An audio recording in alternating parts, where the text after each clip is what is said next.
Top 5 darkest anime. ఈ anime list చూస్తే మీ mind disturb అవ్వచ్చు. ఇది నార్మల్ యానిమే కాదు. Darkest anime ever. Welcome to shadow anime Telugu. ఇక్కడ మనం యానిమేలో ఉన్న డార్కెస్ట్ స్టోరీస్ గురించి మాట్లాడుకుంటాం. First, attack on Titan. ఇది ఒక సర్వైవల్ స్టోరీ. హ్యూమన్స్ జైంట్స్తో ఫైట్ చేస్తారు. స్టోరీలో బిట్రేయల్, పెయిన్, రివెంజ్ చాలా స్ట్రాంగ్గా ఉంటాయి. ఎండింగ్ వరకు ట్విస్ట్స్ మీకు షాక్ ఇస్తాయి. Next, Tokyo ghoul.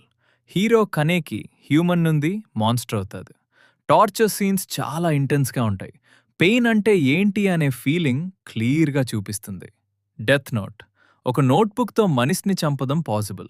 Hero light, విలన్లా behave చేస్తాడు. మైండ్ గేమ్స్ చాలా ఇంట్రెస్టింగ్గా ఉంటాయి. Demon slayer. యానిమేషన్ బ్యూటిఫుల్గా ఉన్న పాతకి బ్యాక్ స్టోరీస్ చాలా పెయిన్ఫుల్ ఉంటాయి. డీమన్స్ కూడా ఒకప్పుడు హ్యూమన్స్ అనే ఫ్యాక్ట్ ఇమోషనల్గా ఉంటుంది. Last, monster. ఇది సైకలాజికల్ యానిమే. జోహాన్ అనే క్యారెక్టర్ ప్యూర్ ఈవిల్. స్టోరీ స్లోగా ఉంటుంది, బట్ చాలా డిస్టర్బింగ్. మీరింకా ఇలాంటి డార్క్ యానిమే కావాలి అంటే లైక్ చేయండి, సబ్స్క్రైబ్ చేయండి అండ్ జాయిన్ ద షాడో.